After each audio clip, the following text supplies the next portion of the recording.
Welcome to The Explainer. You hear the word vinyasa in pretty much every yoga studio, right? Well, today we're going to uncover its secret history. And trust me, it's a story that's going to surprise you.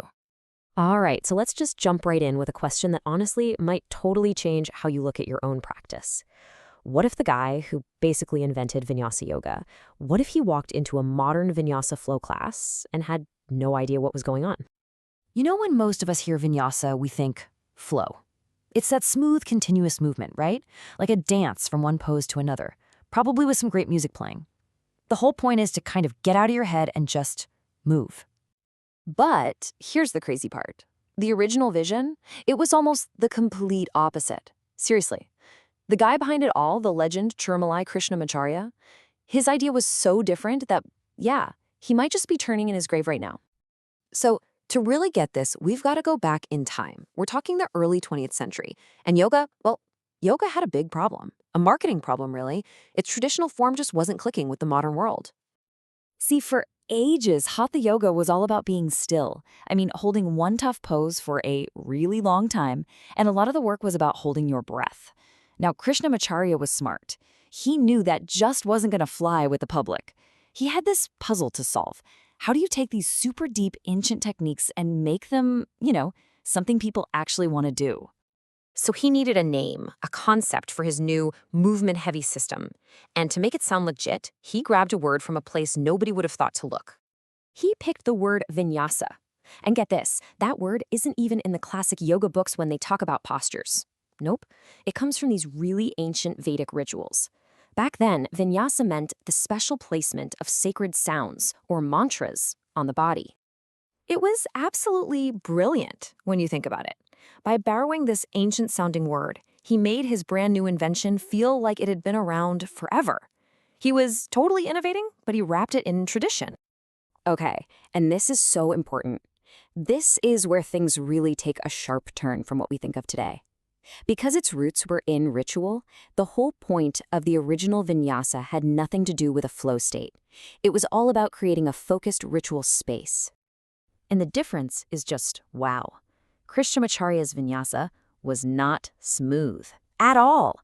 Think staccato, choppy, a very deliberate start and stop. The goal wasn't to float away and escape your thoughts. It was to tune in, to pay more attention right there on your mat. There's this great quote from Adam Keane, who's talking about Pattabhi Jois, one of Krishnamacharya's most famous students. He said, the count was intentionally jerky and stoppy. Just let that sink in. Each pose was its own moment of stillness, framed by the movement. It wasn't about the flow between poses, it was about the stillness you found in them. Okay, so you're probably wondering, if it wasn't about that smooth flow, then why bother linking breath to all this choppy movement? Well, the answer is a total game changer for how we think about yogic breathing. You have to remember, traditional Hatha yoga was obsessed with not breathing. The highest goal was something called kumbhaka, breath retention. Krishnamacharya came along and just flipped that whole idea on its head. For him, rhythmic breathing became the absolute engine of the entire practice. And the way he designed it, it's like this incredible biofeedback system. Think about it. You inhale, your arms go up, your chest opens. That's an open shape. You exhale, you fold forward, a closed shape.